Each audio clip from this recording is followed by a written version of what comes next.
Welcome back to the channel guys. कैसे हैं आप लोग? आशा करता हूँ आप लोग अच्छे होंगे। तो एक नया आईपीओ ओपन होने जा रहा है जिसका नाम है कैरेरो इंडिया लिमिटेड।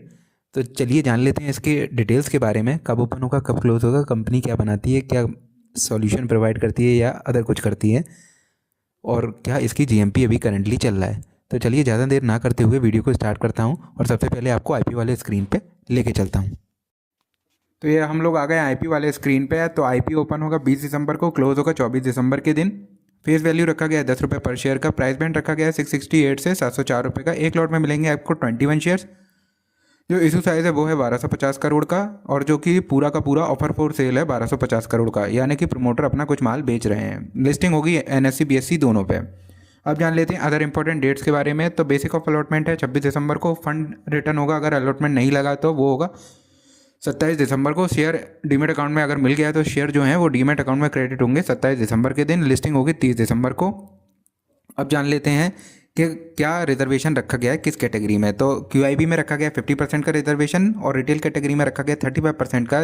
एचएनआई कैटेगरी में रखा गया 15% का। और अगर आप बात करें रिटेल में, अगर आपको अप्लाई करना है रिटेल कैटेगरी में, तो आपको मिनिमम एक लॉट के लिए अप्लाई करना पड़ेगा जिसमें मिलेंगे आपको 21 शेयर्स। अगर आपको स्मॉल एचएनआई कैटेगरी में अप्लाई करना है तो आपको मिनिमम 14 लॉट्स के लिए अप्लाई करना पड़ेगा।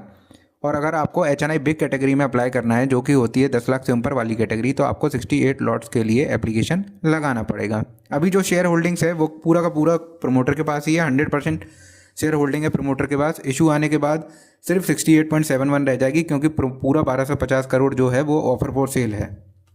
अब जान लेते हैं कंपनी क्या करती है क्या नहीं करती है।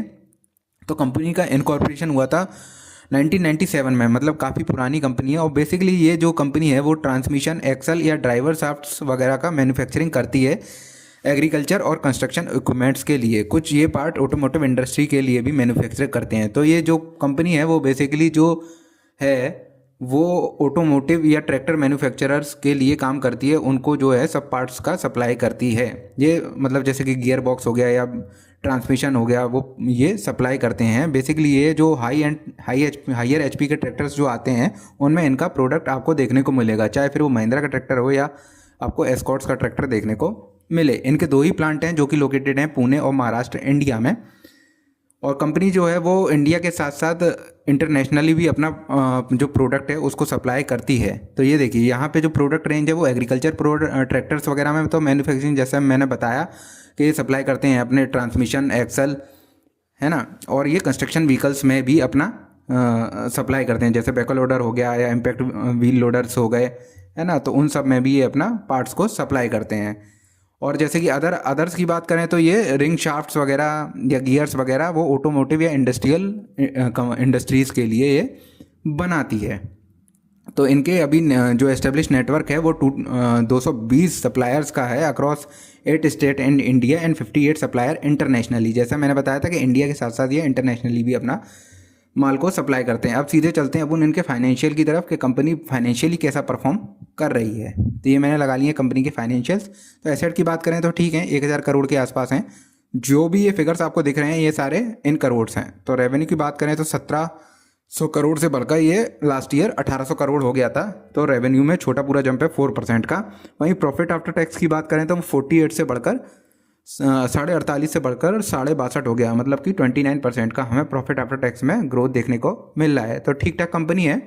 बोरिंग्स हल्का फुल्का है और एसेट काफ़ी अच्छा है, तो बोरिंग्स उतना ज़्यादा इम्पैक्ट नहीं करेगी कंपनी के परफॉर्मेंस को। तो अच्छा कंपनी है गोल मिला के, और काफ़ी पुराना कंपनी है, और रेवेन्यू वाइज भी ठीक है, ग्रोइंग है। अब देख लेते हैं पीई के बारे में। तो अभी 63 का पीई पे चल रही है, ट्रेड कर रही है। और आईपीओ आने के बाद इसका पीई जो है वो रह जाएगा सिर्फ 40 के आसपास। तो चलिए अब एक बार जीएमपी पे तुरंत नज़र मार लेते हैं। जीएमपी भी ट्रेड होना चालू हुआ है कि नहीं हुआ है।